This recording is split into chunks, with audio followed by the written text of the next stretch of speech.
Hi, everyone. We're going to start back up here. Next topic is evaluation of DoM-DNE scaling performance in Lustre, being presented by James Simmons, and I think Rick Moore also helped with this. James has been active Linux kernel developer since 1999. His development has been from small embedded systems to large supercomputers, and James has been active in the Lustre community since joining Oak Ridge in 2008. Thanks, James, and we'll let you continue. All right, so this is probably a topic that people are interested in. So it's been a while since anybody has actually been doing any evaluation on DoM and DNE. So we have been looking at it for potentially looking at for like what will we see for the next LTS release. We also looked at 2.12, though that was done by my co-author here, Rick Moore. He looked at that earlier.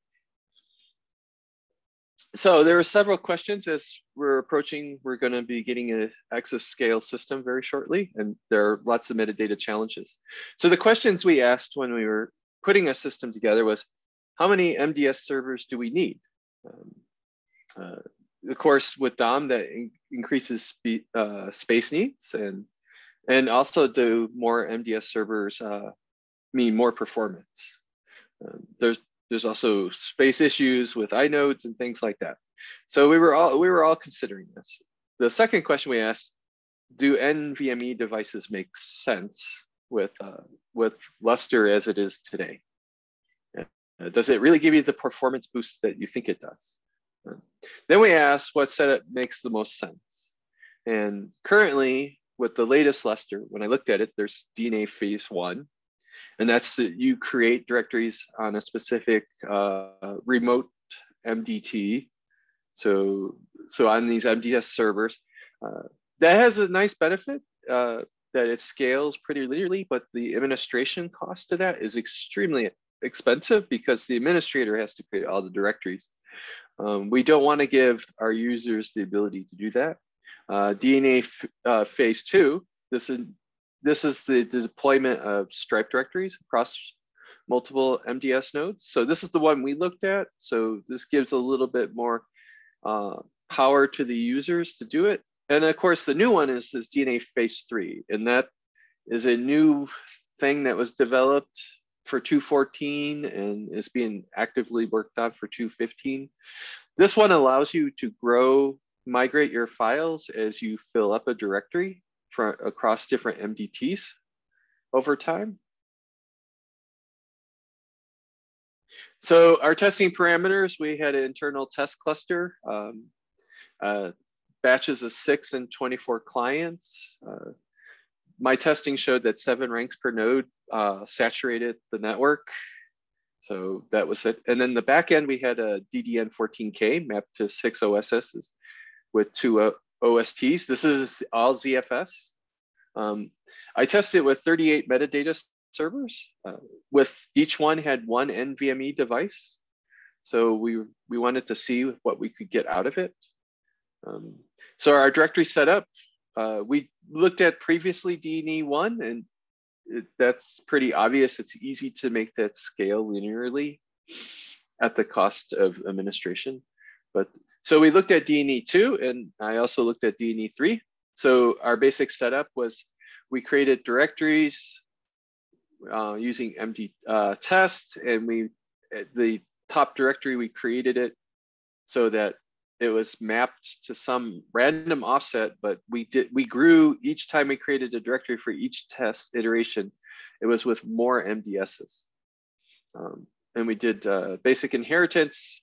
We created pools because we had some, our OST backend is both NVMe and also traditional disk. So we wanted to make sure that we use traditional disk because we wanted to compare traditional disk to DOM using NVMe. And of course we set it so that our DOM was at 64K and it was for our testing. This was, at that time, it's probably about a month ago, I did this testing with 2.14.51 and a ZFS background. And then of course we use the latest IOR MD test.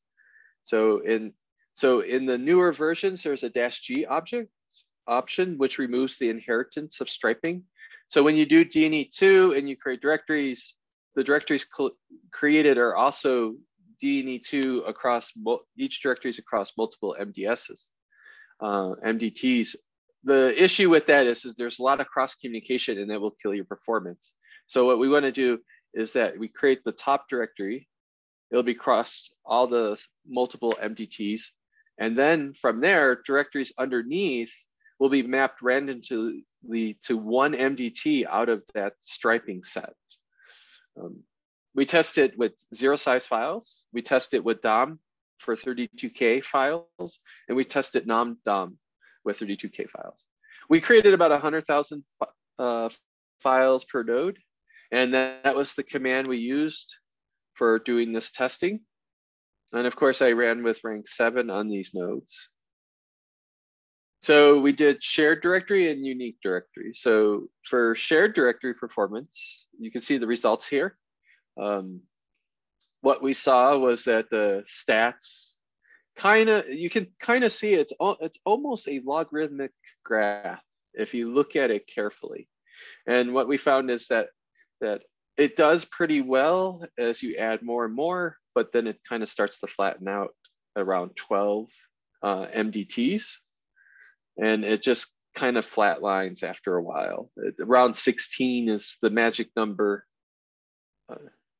But stats kind of does the same behavior. It's kind of strange, the numbers I got, but it also exhibit the same behavior. I think there's some other strange interactions going on, but I suspect the same curve would go on, and we would get to about 80,000 files, directory stats at any time. So the next thing was those was zero size files. So that's the no interaction with OSTs, no DOM interaction. So that's the simplest path. That's the lightest weight of metadata analysis. Then we looked at performance for zero size files. And as you can see, very similar behavior. It just around 8 MDTs, it just starts to flatline for creation and removals. It seems to be even earlier, but it doesn't take a lot of MDTs to flatten this out. The same with file stats. It flattens out very quickly, so it's heavily bottlenecked. File reads, of course, scaled extremely well, and it's starting to flatten out, and that makes sense with our setup because the amount of OSTs we had was 12, so it starts to level out at that point.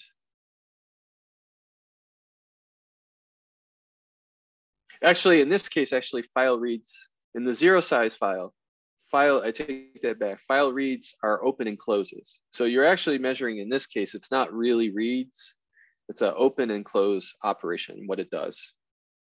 So actually, as you can see, it does better, but it kind of starts to also, it gradually climbs after about 8 MDTs. And then we did actually file performance with OSTs. This is with real sizes, 32. We see the same exact kind of behavior with file creation, file stats. File stats also leveled out. All the same kind of behavior. Open and closes, same kind of behavior as well. So in a way, this is a consistent behavior. So it's bottlenecking in a way that's independent if you're talking to the OSTs or the MDS.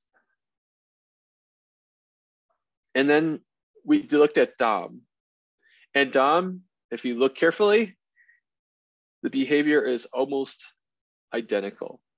Now, you might be thinking, this is bad news because we're using NVMe devices on our MDS servers, and we're getting the same behavior as the OSTs, which are standard spinning Rust disk.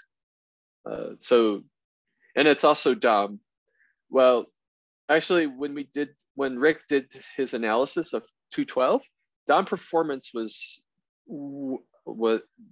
really horrendous compared to using normal OST backends. In fact, we tried to deploy a production system with DOM with 212, and we just gave up. And we just said it's just not worth it at that time. So the good news is forward progress has been made, so they're on the same keel. The bad news is that going with large number of MDS servers or expensive NVMe devices won't give you much of a benefit at this point. So that was with our shared directories. So there were some issues we discovered. We looked at the results and we tried to understand why it is. So what we found is when we looked at it, we found that they were all mapping to the same MDT, a lot of the files. And the reason for this was that parallelization only, so each node was going to the same MDT. And for that means that really if you're doing a shared directory, you really want to be able to do it in parallel as much as possible. You need quite a few clients. And if you do the math, you need 30-some% more clients, 130% more clients than you have MDTs to ensure that you will randomly pick every type of MDT out there to make sure that's equally distributed. So that was for our shared results. So our shared results could probably have been better if we had clients, but we did unique directories to see what kind of behavior we got as well. And then from there, we did the same exact thing, and we confirmed that when we did unique directories, they were all mapped just random MDTs in the striping set. And in that case, it was very easy with 7 ranks on 9 clients to outnumber the MD count. So this gave much more consistent results for the hardware we had at the time. And this is the results we see for unique directories. So here we see better behavior for raw directory performance. So this is directory creations and stats and removals. So we don't see the logarithmic curve like we did before. It actually does scale, but we see a similar behavior. Around 16 MDTs, it starts to slowly flatline, sort of. It degrades the amount of the performance improvement. So that was the behavior. So now we understood that on the metadata server for raw metadata operations, there's some kind of bottleneck at 16 MDTs. And this is the case of 1 MDT per MDS. Then we created zero-size files here, and you can see that the performance was much better than unique. So if we had enough clients, we probably would have got the same exact behavior. Here again, we see that file creation just putters out around 8, and file removal, so around 8 MDTs, it doesn't do extremely well. File stats do extremely well and accelerate, but beyond 4, it just levels off. And then for file reads, and this is the case of open and close behavior, we see it around 8, also kind of leveling out for the behavior. And then when we did actually fill data, we wanted to see what the behavior is. And in this case, it was still 4. So we saw 4 seems to be the magic number for file creation and file removal. It's stats and read and open in this case, it's real file reads. They all saturate pretty quickly. And then for DOM, we see pretty much the exact same behavior again. So in this case, around 4, it kind of just levels out and it bottlenecks. And then we see that the reads actually the same behavior. The one difference is file removal. It seems to improve up to about 16. So we see around 4, 8, and 16. So it's interesting that it's powers of 2 for the behavior of bottlenecking. And then DOM was the exact same behavior. We saw it. So after doing DNE2 and seeing what the results was, we decided to give DNE3 a spin for its money. So in this case, the idea is the files get moved. There's the ticket, it's LU 11025, it landed to 214. So in here we did directory auto split and we enabled it in the split delta, which was 1. And over 15,000 files per directory, it would start to move to a new metadata server, the new files. And so I used the same script as I showed earlier in the slides. The difference was just the setup. And in this case, we saw pretty much, now if you look at the raw numbers, it performs at like half the level, about half the level of what DNE2 does. So number one thing you'll notice is that it doesn't perform as well as DNE2 currently. It's new, so it needs a lot of optimizations. Stats filtered out, it ramped up to 4, just like before, kind of same with directory removals. This is all just pure metadata operations. I should note in the case of you can control the type of hashing that is used to distribute your files and directories.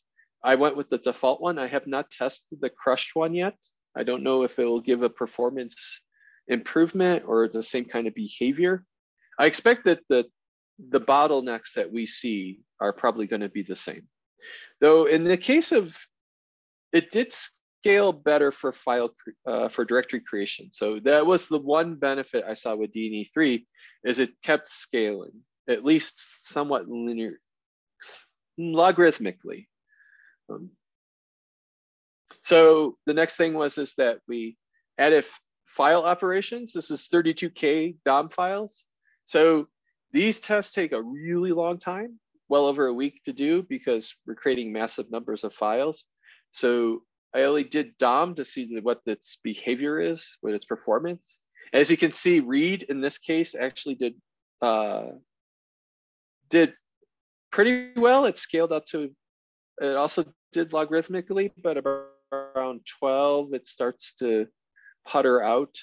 And the stats did well at the beginning and just degraded until about 11.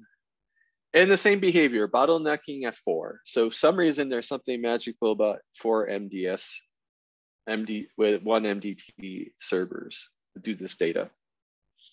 And of course, as you can see, the performance is not as good as DNE2. So what the conclusions were, for DNE2 directory operations, the stats scale pretty well, actually. The directory creations putter out at 16. They do kind of continue to scale, but very weakly. The directory removals flatline after 16. So after 16 metadata servers, for performance-wise, you're not going to get much with the current code. DNE2 for file operations, all set up, they all behave the same. This is an improvement over 212. So this was done with 32K DOM files. We have not done an analysis of different sizes of DOM files. We haven't done 128K or 256 or 1 meg. So we don't know if those different sizes and different data being written will make a difference. So it might be just writing small amounts of data to the NVMe is not efficient. We don't know that. File removal flatlines at 16. 16 is a very magical number. And the rest flatline at about 4 MDTs. The DNE3, well, it rose to 4 and then flattened. It had similar behavior to the other results. They are not as good. So currently DNE3 is not really ready for prime time for deployment, though there are things in the works. It did have better file read though.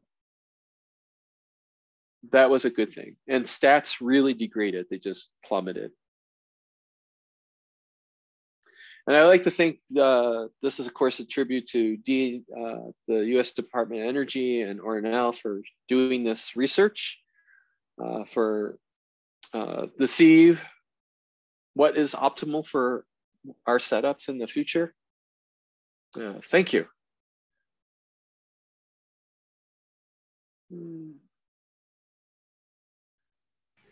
See what the questions are. Yeah, thanks, James. I think the one question that came in was Patrick asking, I think it was about the very first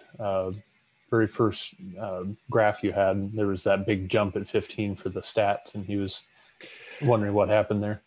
Yeah, I don't know what happened with that, and that was repeatable. So I kind of tried that, and between 1 and 15, the stat behavior was very unstable. It varied a lot, actually, but it always had this kind of strange behavior with it jumping around.